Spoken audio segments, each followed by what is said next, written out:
মকেমুল্লাহ ওরফে শাহরুখ খান স্টাফ। হ্যাঁ, দেখি তিনি কি বলেন, ওখানকার অবস্থা কিরকম। উস্তাদ আপনার মুখ দিয়ে কাটালে কষ্ট পাচ্ছে। ওটা হলো আমার একটা বডি স্প্রে সেন্ট, ওটা কোনো সমস্যা নয়। এখন আমরা তো চলে যাবো একজনের কাছে। আমার ব্যাপারে এই পাশের বন্ধু বলে দিয়েছে সেই মিরাজের পুলা 80 টাকার কুলা। এখন আমি কিছু বলতে চাই। পায়খানা নিয়ে বলছিল সে, আমি সেই পায়খানা নিয়ে ফিরে যাই। তিনি পায়খানার অনেক কিছুই বলেছে, আমি একটু পায়খানা অন্য কিছু বলি।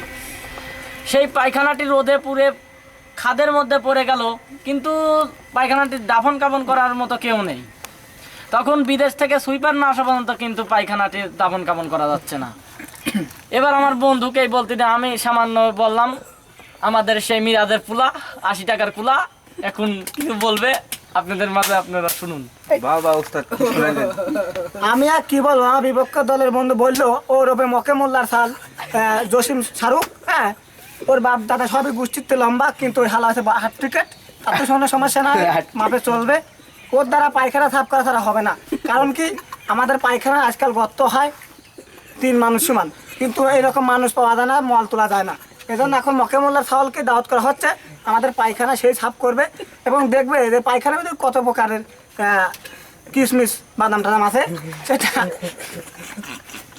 সেটা আমার মকেমুল্লার সওয়ালে বোঝে, কারণ উনি ওরফে মকেমুল্লার সওয়াল ওরফে বাচ্চা। এখন আমার বিপক্ষ দলের বন্ধু কি বলে বলি।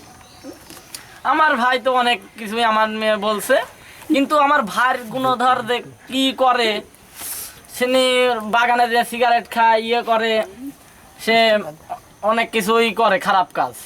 তিনি আমার নামে অনেক খারাপ কথা বললো। অনেক ভালো কাজ করে। হ্যাঁ, তিনি 3 মাসের একটা ছেলের গর্ভ এটা হ্যাঁ।